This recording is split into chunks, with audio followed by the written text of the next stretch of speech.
My parents were both born in Dominican Republic, and they were both doctors. I'm one of 5 kids. My older brother and older sister were born in Dominican Republic, and I was the first one born in Chicago, in Rogers Park, Chicago.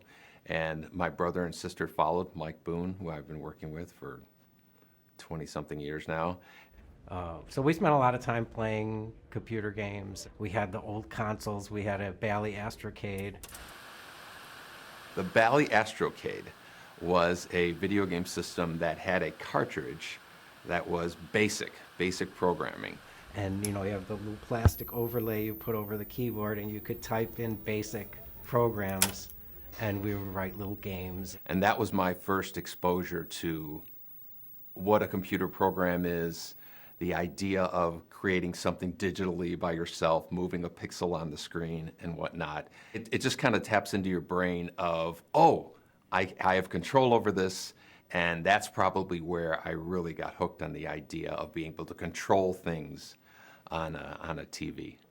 All of my friends already had jobs waiting for them getting out of school, and I didn't. I made one resume my entire life. I had one resume, and at the very bottom I had a little asterisk that said, strong interest in video games. I got a call from a headhunter saying, are you interested in working at Williams Electronics? And at the time I knew exactly what Williams Electronics was. They were Defender, Stargate, Robotron, Joust, Sinistar, Moon Patrol. There was 100 games that I was aware of that they worked on. I knew the people. Those were exciting days of meeting your idols. Oh, there's Eugene Jarvis, there's Sal DeVita, Mark Trammell, Warren Davis. You're working alongside people that created the games that you grew up with. I went there thinking that I was interviewing for a programmer's job, a video game programmer's job.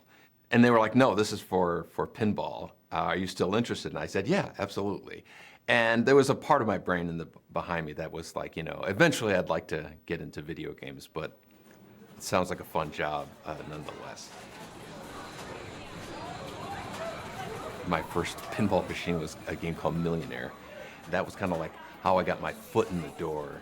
I was just learning how to, turn on lamps and flash bulbs and do special effects and whatnot. Eugene Jarvis was working down the hall from me on a game called F-14 Tomcat. He was working on a pinball machine, and Eugene asked me if I could do, special effects for that game. It had some really cool light effects, and so everybody started asking me to do special effects for their games. I became the special effects guy. I met Ed Boon the day he arrived at Williams. He was a really nice guy, young and naive, and smart as hell, and we had a great time working on Black Knight with Larry Tomorrow.